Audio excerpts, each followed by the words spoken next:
Public schools are required to educate children with disabilities. So it's mandated by law. It started with the Education for All Handicapped Children Act in 1975. My research showed that 85% of all private schools are actually faith-based, which is a pretty high number. And they are not required to educate children with disabilities.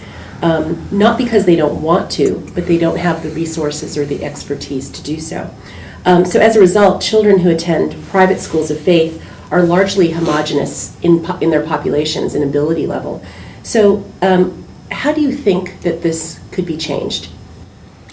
Well, I think the role that Best Buddies can play is to continue to try to push hard to have Best Buddies chapters in these faith-based schools and in religious institutions, and as teachers, as the pastors of the schools or the archdiocese itself or the archbishop or a cardinal begins to see the way that the students who aren't disabled or in a school thrive through interaction with and connection with people with special needs. I think that's a good first step, and I think it can, again, motivates them, and they see that the student population is enriched by having these people on the campus or developing relationships for people without special needs. I think is a good first step. I think, again, it comes back to so many of the things, even the 1975 piece of legislation, really a lot of that, and I hate to always throw it back, but a lot of that came from the push and the desire and the passion and the unrelenting effort of parents. And I think parents, and as I always say this, I'm not just saying it because you're here, they are, by a long shot, sort of my heroes. The parents of people with intellectual disabilities or special needs, they fight this fight, 365 days a year, 7 days a week, all day, all night. And it's not something where, you hope your kid graduates from college and then you're sort of, quote, done, even though you're never really done, but you're done in a certain way.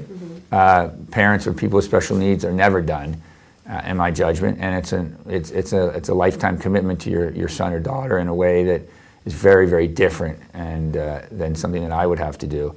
So I hate to give them another job, but I think the harder that they push, the harder that leading Catholics, I'm a Catholic, so just talking about Catholicism for the moment, leading Catholics push the Archbishop or push the Cardinal.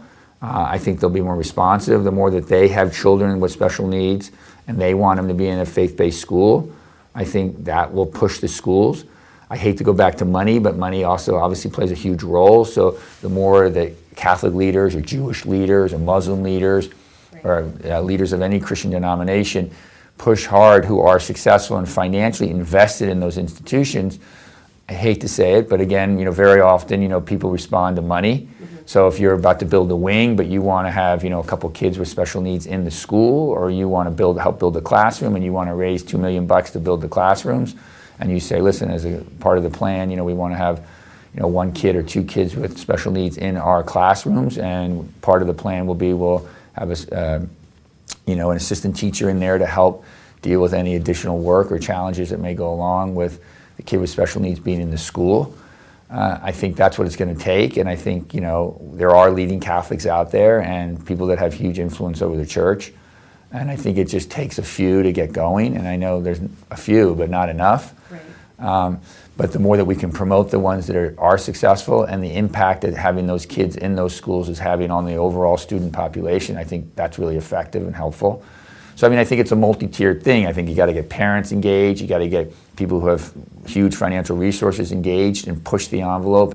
And the more that we can celebrate the success we're having with this few schools that are doing it today, so that we can spread the good news that, wow, this has happened in this school, in this city or this district, and here are the benefits. We did a survey, and here are the things that the kids said after you had a kid with Down syndrome, a kid with special needs in the school.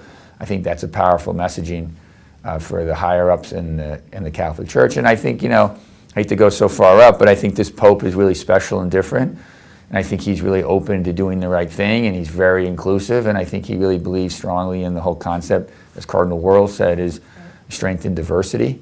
And I've always believed that, and love having a very diverse network of friends myself, and I think people with intellectual disabilities add enormous diversity to anywhere you go, and I think it creates strength and power, and creates more stable people and calmer people and more compassionate people, more patient children, and children that have more respect and admiration and appreciation for everything that they've got in their life.